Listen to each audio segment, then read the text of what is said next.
Hello everyone, welcome back to another edition of the Benchwarmer Sports Podcast. Raffi here, joined by Davian. As always, Davian, little late. Game 1 has already occurred, but no matter, we will still be giving our predictions for the NBA Finals. Davian, before we get into that, how are you? I know as of the last podcast, some things have changed. Unfortunately, the New York Knicks are not in the NBA Finals, but we still have a really good matchup, although I'm sure people in high up positions, executive positions in the NBA, are punching the air right now because you have Indianapolis and Oklahoma City, which aren't the most biggest markets that the NBA could have had. Yes, it would have been really nice if New York, they had something like New York versus LA. That's why they obviously rigged the Luka trade to happen and then gave the Mavericks Cooper Flag winning the draft lottery and all that nonsense. But nonetheless, we have a pretty good matchup with two great teams. But before we do that, as is customary on this podcast, as we do every single time, the golden question, Davian, how are you? I was very upset because the Knicks lost, and then I was telling some people, some of my friends, like, it'd be great if we fired Thibodeau, and we did, and I'm really happy about that. It'll be interesting to see who we're able to get instead, because it's a very competitive market in terms of finding somebody new. But I feel like there's a lot of great candidates out there, and I'm really hoping that we get one of them. In any case, the Stanley Cup is on right now. Oilers won. If you go back to our previous video where we gave our predictions, we were pretty accurate in that prediction. I think so far. That's game one. I don't want to jinx it, but I hopefully we're accurate in our predictions now today with the Pacers versus OKC Thunder. But with that being said, Rafi, you're rocking Chicago Cubs shirt. How you feeling?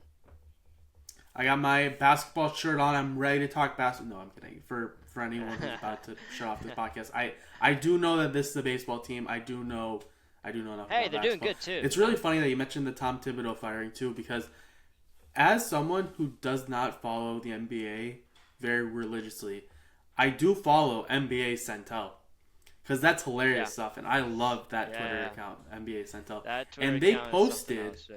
the night of or the next day, Tom Thibodeau's been fired by the Knicks, and everyone's like, "Oh my gosh, I can't believe!" Yeah. It. Like some people were retweeting, like, "Oh, we got Centel, all that," and then he actually got fired the next day, Yeah. which was He really actually did. really Yeah. funny because Yeah. normally like It really was. Centel like gets somewhat believable, but it's like ridiculous. But this was a rare Yeah. occurrence where I was like, you know what? It's a little weird to be saying that, posting something like that for NBA Centel, and sure enough, it winds up actually happening too.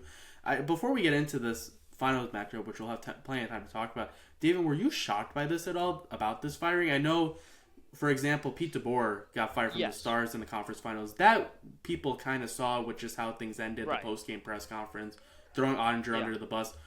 But was there any signs that the Knicks might move on from Thibodeau at any point in the season, or did this blindside you, or was this more of a little like, okay, I kind of saw this coming?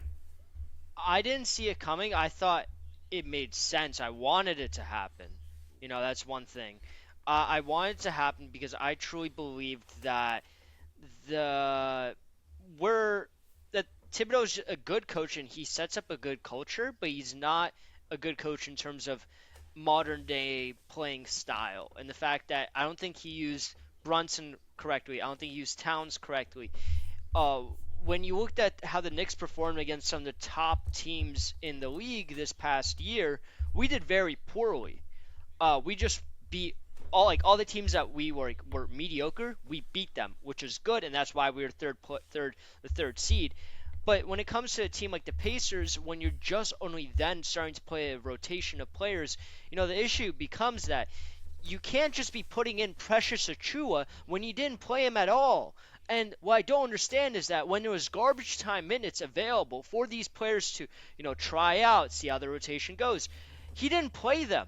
Instead, he decided to play them against the Indiana Pacers, which is a very, very good team. And yes, did it work? Yes, but I'm telling you, Rafi, if we played those rotations during the regular season, we would be sitting here talking about how the Knicks are in the finals. But we're not because of Thibodeau's poor coaching.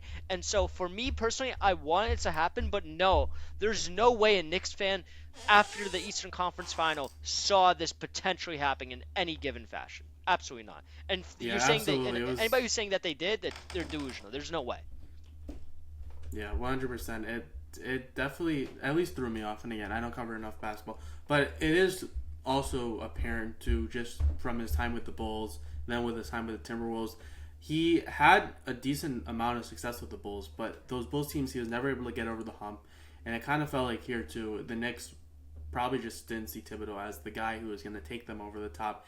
He hasn't done a lot of winning as a head coach, so I understand the decision to maybe look for another person, but we'll see what happens, and obviously we'll talk about that more. But as much as I want to talk about potential fits for the Knicks, who they might go for, etc., I'm going to say that for the post call, so then you and I could just talk it out and figure it out. Because right now, we're already a little late, but anyways, we need to give our NBA Finals predictions, which will be up on Saturdays. We're recording the night before, which is an hour before the Stanley Cup Finals, Game 2, which I will surely be watching.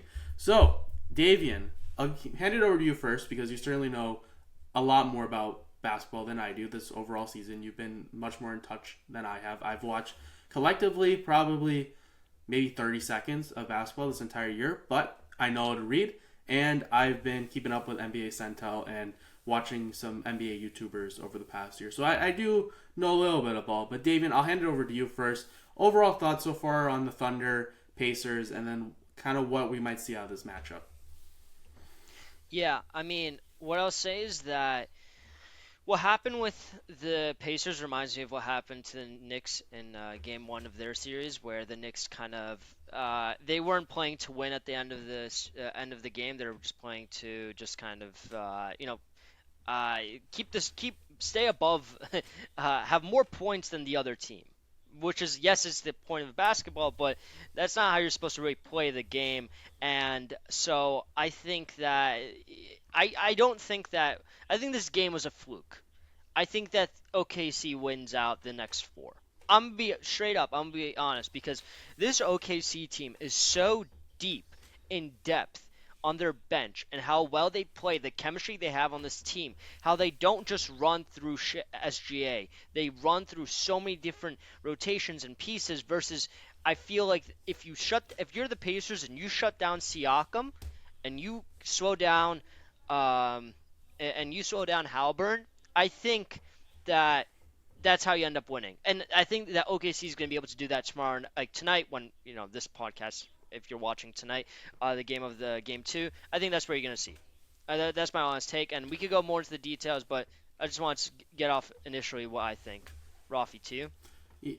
Yeah, overall, I agree with your sentiment. I have the Thunder in 6 just because the Thunder have been such a dominant team. They were the best team in the NBA this year, and again, you're going to hear me comparing NHL and NBA constantly. It's just what happens, especially when I'm talking NBA, and I need something to grasp to, and they both occur throughout their seasons, both overlap. So for NHL, if you win the President's Trophy, we haven't seen a President's Trophy winner win the Stanley Cup since 2013 Chicago Blackhawks. Shameless plug. Yeah. Please help Connor Bedard out this offseason. But for the NBA, I feel like if you are one of the best teams in the NBA, you typically do wind up winning the NBA Finals. You wind up winning the NBA Finals. You have a really good season. It leads to the postseason success. I personally really just like the Thunder. The Pacers have been on an insanity run that I can't remember the last time. Again, I'm in touch with basketball enough as I try to make myself seem like I know ball. But you don't see teams like the Pacers go on the type of run that they have. I know that they were the fourth seed out east, so they're not a bad team by any means. This isn't a playing team that's all of a sudden made to the NBA Finals. But the way that they're winning a lot of these games seems very, it's weird to say, but very dark magic-like, where it's just all of a sudden with the snap of a finger with a minute to go, you're up 10, you think you're good, and then all of a sudden the Pacers come back, Halliburton hits a game winner. It's like, what in the world just happened? And you're completely right. I think the Thunder 100% last night, as we're recording this on Friday, took their foot off the gas towards the end. They clearly did not watch the game tape from all the other series the Pacers have been in this playoffs, and they need to keep their foot on the gas. I agree with you. I think they're going to say, you know what, we cannot let that happen again. I think they're good enough to ensure that that doesn't happen again. They are a young team, but they've been really disciplined. They're really good at turning over the ball. So are the Pacers. They're really good at, or rather forcing turnovers, not turning over the ball. And the Thunder are essentially the better version of the Pacers. They have more youth. They play better defensively. They're better at creating turnovers They don't allow teams that, when the Thunder do turn over the ball, they don't allow the team who got a turnover on the Thunder to cash that into free points. They're really good defensively versus that as well. And they're deeper than the Pacers too. The Thunder have all the check marks of an NBA Finals caliber team, an NBA championship winning team. And the Pacers, as much as I love them, as much as this has been a great run, it's very hard, unless you're a diehard Pacers fan, to believe that this run is going to somehow continue and result in the Pacers winning the NBA championship. I think Game 1 is a rude awakening for the Thunder, and I think now they're going to recollect themselves and say, you know what, we cannot let that happen again. And you look at the stats, too. From last night, Pacers, 48% from the field. Thunder, 40% from the field. Three-pointer from the three-point. Pacers, 46%. Thunder, 36%. This was not a great game by the Thunder, and they still, No. for the most part, were playing with the lead until the very end, and then they blew it with a minute to go. If this is the Thunder's worst game of the series, they're going to win in 5, like you said. But I think the Pacers are going to have at least enough dark magic to win another game in the series. Yeah, I agree, and I think that one thing that should be said about the Pacers and why I think they were successful is due to their ability of their depth of their bench to step up and play. When you have Obi Toppin scoring over 10 points, Miles Turner, when you have players like that stepping up to play, that's how a Pacers team is able to beat a star-studded team like OKC. But I don't think that they'll be able to continuously do that. I think OKC played bad. They shot 36.7% from the three. They only shot 39.8% from the field goal range. That's just uncharacteristic of a team like the OKC Thunder. And I think that it wasn't that the Pacers won the game. I think it's that OKC blew the game. And like you said, Rafi, this is a team that clearly played fairly well, right? They only lost by 1 point at the end of the day. I think that we're going to see a completely different OKC team game 2, and I truly do think we'll see a team that's going to successfully sweep the rest of the series. I think truly. I know it's hard to say this because both teams have not made an NBA Finals in quite some time, and even the last time the Thunder made the NBA Finals, the roster was completely different than the roster they have now. But it still felt in my mind like the Thunder were a little too young. They're a little unfamiliar. You know what? Honestly, Pascal Siakam actually won the NBA Finals with the Raptors in 2019. But anyways, it just felt like the Thunder were a team that showed their youth a little bit. They had their foot on the gas.